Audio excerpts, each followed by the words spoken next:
भारतीय प्रजासत्ताकाच्या 75व्या वर्धापन दिनानिमित्त विभागीय आयुक्त निधी पांडे यांनी पंडित जवाहरलाल नेहरू स्टेडियममध्ये आयोजित मुख्य सोहळ्यात ध्वजारोहण करून तिरंग्याला मानवंदना दिली। यावेळी विभागीय आयुक्तांनी उपस्थित सर्वांना प्रजासत्ताक दिनाच्या शुभेच्छा दिल्या।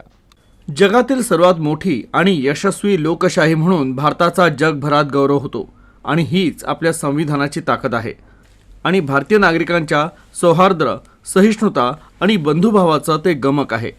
जबाबदार नागरिक म्हणून देखील आपण कर्तव्य पाळून ही लोकशाही अधिकाधिक बळकट करण्याचा संकल्प सर्वांनी प्रजासत्ताक दिनानिमित्त करूया, असं आवाहन अमरावतीच्या विभागीय आयुक्तांनी केलं। यावेळी जिल्हाधिकारी सौरभ कटियार, पोलीस आयुक्त नवीनचंद्र रेड्डी, मुख्य कार्यकारी अधिकारी अविशांत पंडा, पोलीस अधीक्षक विशाल सिंगुरी, राज्य राखीव पोलीस दलाचे समादेशक राकेश कलासागर, महानगरपालिका आयुक्त देविदास पवार यावेळी प्रामुख्याने उपस्थित होते। तर विभागीय आयुक्तांनी पोलीस, विविध सुरक्षा पथकं आणि विभागाच्या पथकांचं निरीक्षण केलं। त्यांच्या हस्ते गुणवंत विद्यार्थी, उल्लेखनीय कामगिरी करणारे अधिकारी आणि कर्मचाऱ्यांचा सत्कार करण्यात आला। तर या कार्यक्रमात एकूण 15 प्लाटून होते। यामध्ये 203 कर्मचारी, 189 विद्यार्थी सहभागी झालेत। श्रीमती डॉक्टर निधी पांडे विभागीय आयुक्त अमरावती यांच्या हस्ते या ठिकाणी ध्वजारोहण संपन्न झाला आहे।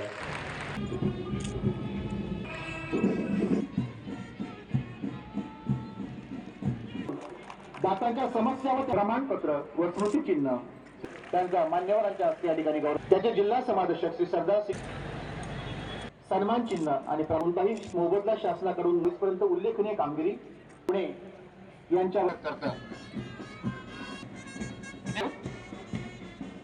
सुपर नंबरी पोलीस उपरीक्षक सागर ठाकरे शहर वाहतूक साजरा करत आहोत। या निमित्ताने मी सर्व शहीदांना आणि महापुरुषांना विनम्र अभिवादन करते।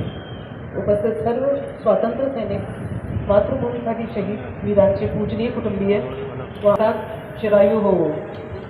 आपल्या सर्वांना पुनश्च शुभेच्छा। जय हिंद, जय महाराष्ट्र।